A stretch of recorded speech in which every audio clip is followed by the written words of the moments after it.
bertemu kembali kita dalam pembelajaran kimia. Pada pertemuan kita kali ini, kita akan membahas tentang pengenalan ilmu kimia.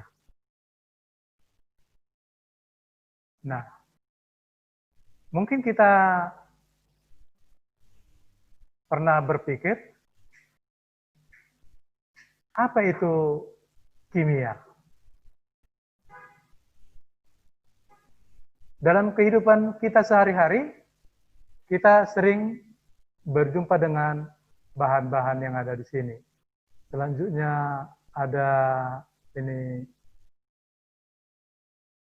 dalam dunia farmasi, dalam bidang penelitian, mungkin ini penelitian tentang virus, obat-obatan, dan yang lain. Ini dalam bidang pertambangan emas, nikel, aluminium, dan yang lainnya.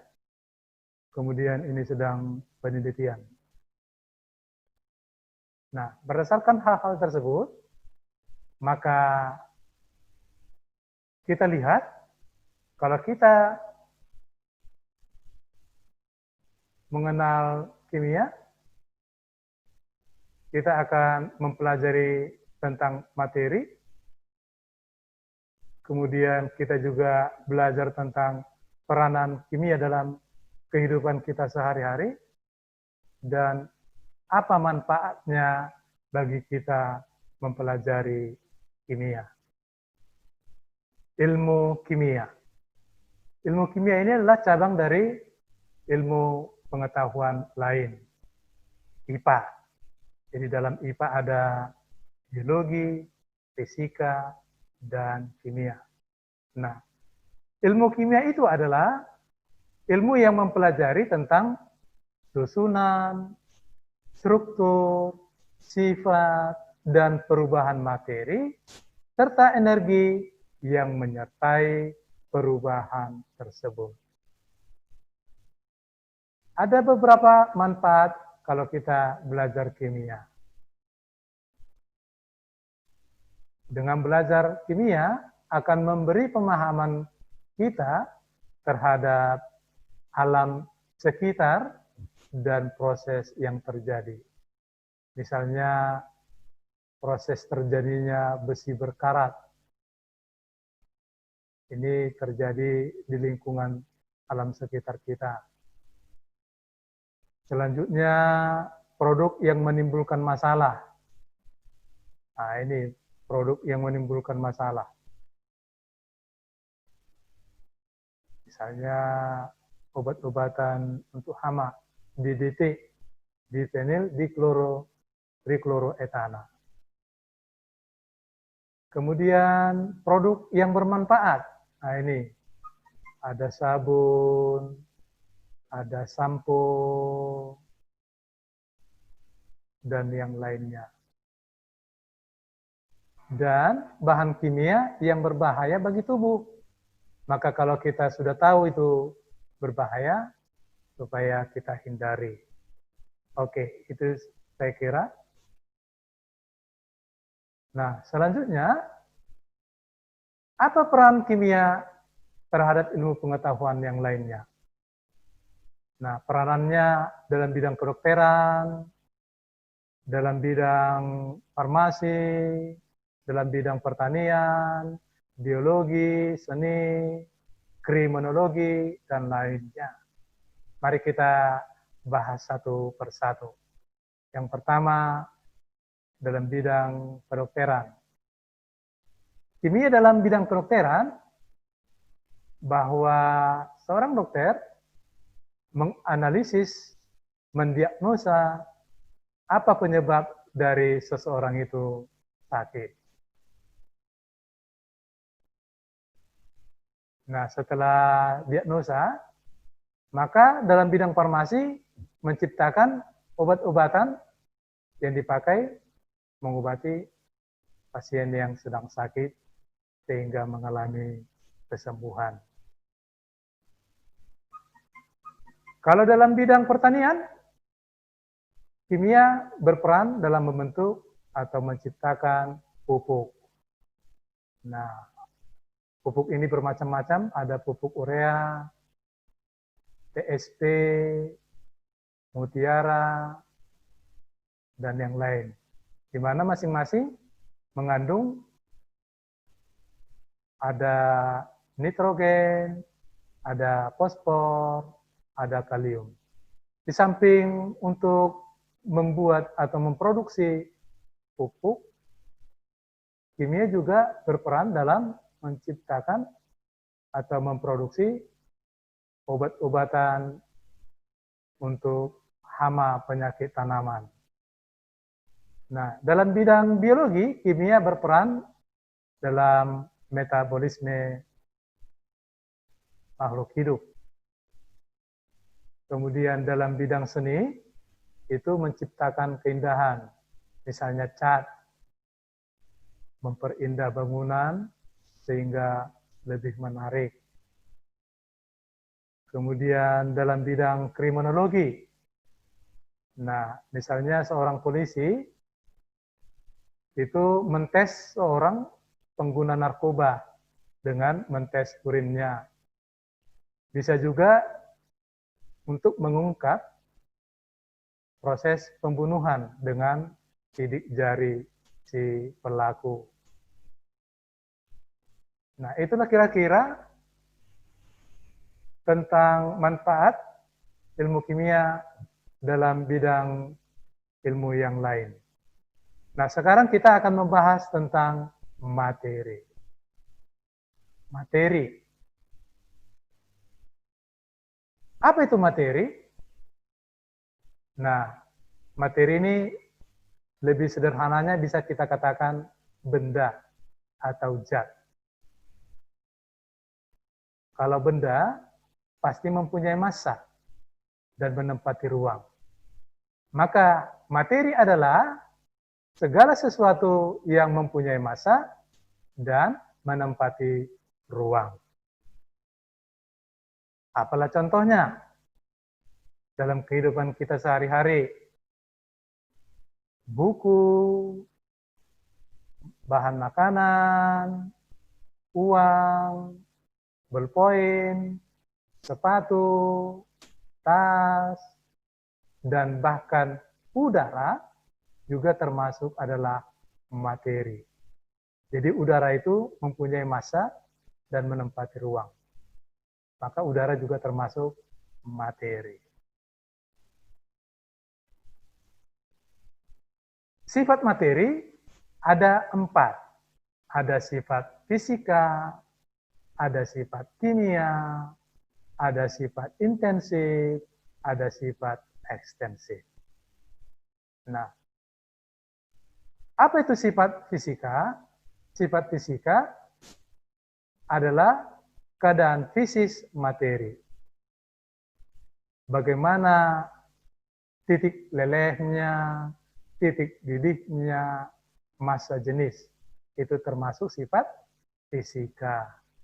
Sedangkan sifat kimia itu perubahan materi menjadi materi lain. Misalnya mudah berkarat, reaktivitasnya, dan lain sebagainya. Sedangkan sifat intensif adalah bergantung pada jumlah.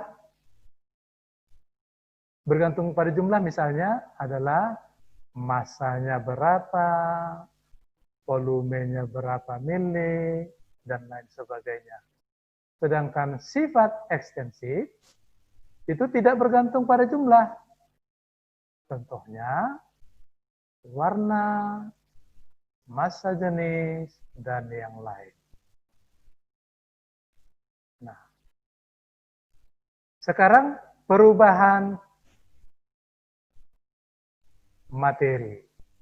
Perubahan materi ada 2. Yang pertama adalah perubahan fisika. Perubahan fisika ini tidak menghasilkan zat baru. Dia tidak menghasilkan zat yang baru. Dia hanya berubah dari wujud yang satu menjadi wujud yang lain. Misalnya, dari cair menjadi padat, atau sebaliknya padat menjadi cair, dari cair menjadi gas, atau sebaliknya gas menjadi cair, gas menjadi padat, atau padat menjadi gas. Contohnya apa? Misalnya air mendidih. Berarti air berubah dari cair menjadi gas. Contoh yang lain apa? Es. Di mana es ini berubah wujudnya dari cair menjadi padat. Sedangkan yang kedua adalah pelarutan. Pelarutan, contohnya gula dilarutkan dalam air. Nah, gula sifatnya rasanya manis. Kalau dilarutkan dia dalam air, dia tetap rasanya manis. Nah, itulah perubahan fisika. Perubahan yang tidak menghasilkan zat yang baru. Nah, perubahan materi yang kedua adalah perubahan kimia. Perubahan kimia ini menghasilkan zat yang baru. Misalnya kalau kita bakar kertas, maka kertas itu berubah menjadi debu. Atau ketika kita mengupas apel, beberapa saat warnanya akan berubah menjadi kecoklatan. Nah, misalnya ini warnanya berubah menjadi kecoklatan. Nah,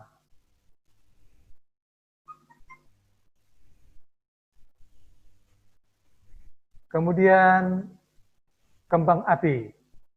Maka kalau kembang api dibakar, dia menghasilkan warna-warni. Nah, dia menghasilkan zat yang baru. Zat yang baru itu apa? Menghasilkan ada asap, ada debu, menghasilkan perubahan warna, ya, menghasilkan energi juga panas. Jadi dia akan menghasilkan zat yang baru. Apalagi contoh dari perubahan kimia yang kamu tahu? Iya, perkaratan besi. Jadi perkaratan besi termasuk perubahan kimia. Kalau perubahan fisika, misalnya turunnya hujan dan yang lainnya. Oke, itulah tentang perubahan materi. Nah, sekarang kita masuk kepada reaksi kimia. Perubahan kimia disebut juga dengan reaksi kimia. Apa ciri-ciri reaksi kimia? Ada 4. Mari kita perhatikan. Yang pertama, dia menghasilkan perubahan warna. Yang kedua, perubahan suhu. Yang ketiga, pembentukan endapan. Dan yang keempat, pembentukan gas. Nah, sebagai contoh nyata, kalau kita membakar sampah, maka sampah itu berubah warna menjadi hitam. Kemudian kalau kita membakar sampah, akan terjadi panas. Nah, itulah perubahan suhu. Kalau kita membakar sampah, ada asapnya. Itulah pembentukan gas. Oke, itulah ciri-ciri daripada reaksi kimia. Nah, sekarang kita masuk kepada klasifikasi materi. Materi dibedakan atas 2, zat tunggal dan campuran. Zat tunggal ini dibedakan lagi atas 2. Ada yang namanya unsur, kemudian senyawa. Sedangkan campuran ada 3. Ada campuran homogen, ada campuran heterogen, kemudian ada yang namanya koloid. Satu lagi nanti suspensi. Kemudian unsur dibedakan atas 3. Ada unsur logam, ada unsur non-logam, dan unsur metaloid. Oke, ini klasifikasi daripada materi. Demikian anak-anak kami sekalian, materi kita kali ini. Semoga anak-anak kami memahaminya. Semoga Tuhan memberkati. Salam sehat. Terima kasih.